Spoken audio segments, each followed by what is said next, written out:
ظلم، انجسٹس۔ عربی زبان میں ظلم کہتے ہیں کہ کسی چیز کو اس کی جگہ سے ہٹا کر رکھ دینا، بے موقع رکھ دینا۔ ظلم اندھیرا بھی ہے، تاریکی یعنی ہر وہ کام جو وقت سے پہلے کیا جائے وہ بھی ظلم میں آتا ہے۔ اب ظلم انسانوں کے ساتھ بھی ہوتا ہے، حیوانوں کے ساتھ بھی ہوتا ہے اور دیگر مخلوقات کے ساتھ بھی ہوتا ہے۔ اور ہم دوسروں پر کس طرح ظلم کرتے ہیں؟ ان کے مال کے ساتھ بھی کر سکتے ہیں، عزت ہوتی ہے، جسمانی نقصان پہنچایا جاتا ہے، ایکسٹرا کام لیا جاتا ہے، اب تو جذبات یا ذہنی سکون بھی غارت کرنا ظلم میں آتا ہے۔ طنز، طعنہ، برے ناموں کے ساتھ پکارنا، یہ سب ظلم ہے۔ انسان ظلم اپنی ذات کے ساتھ بھی کرتا ہے، وہ بھلا کیسے؟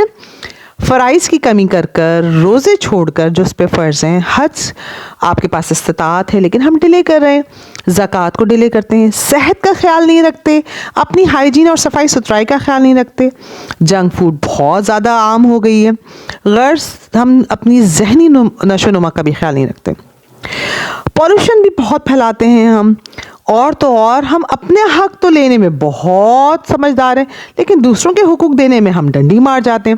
یعنی گویا ہم ڈیمانڈ کرتے ہیں کہ سب کچھ ہمارے حق میں تو اچھا ہو لیکن دوسرے کے سے ہمیں کوئی غرض نہیں، ہوتا ہے نقصان تو ہوتا رہے۔ یہاں تک حال انسان کا ہے کہ وہ راستے میں جو درخت لگے ہوئے ہیں ان کے پھل توڑ دیتا ہے، چاہے وہ گلے ہوں نہ ہوں، کچے ہوں، پھول توڑ دیتے ہیں لوگ۔ ظلم نہیں ہے کیونکہ ان کو یہ لگتا ہے کہ اس کیاری کا جو پھول ہے وہ میری سائڈ ٹیبل پہ بہت اچھا لگے گا، آخر تو اس نے مرجھانا ہے۔ بدتمیزی کر جاتے ہیں ہم اپنے اہل و عیال کے ساتھ۔ اور ظلم میں کیا کیا آتا ہے؟ اپنی حد سے آگے نکلنا، تجاوز کرنا، حق سے زیادہ ڈیمانڈ کرنا، یعنی ایک حق کی ادائیگی میں آپ باقی کے حقوق بھول جائیں، فراموش کر دیں اپنے فائدے کے غرض سے۔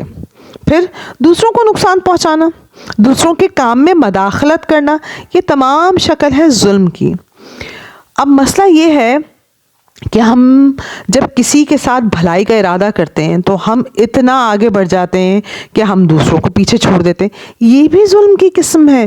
یعنی صدقہ خیرات اتنا کرتے ہیں کہ ہم بعض اوقات اپنے اہل و عیال میں جو ضرورت مند ہیں ان کو بھول جاتے ہیں۔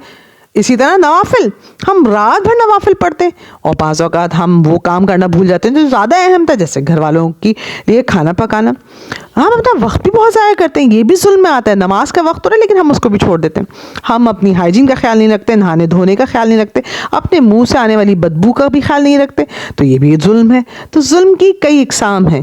اب ہمیں پتہ تو چل گیا، اب ہمیں کرنا کیا ہے؟ ہمیں اس سے بچنا ہے۔ اور کب بچا جاتا ہے؟ جب ہمیں علم ملتا ہے۔ تو آئیے اللہ تعالیٰ سے دعا کریں کہ جو کچھ ہم سیکھتے ہیں وہ ہم اپنے عمل میں ڈھالیں۔ آمین۔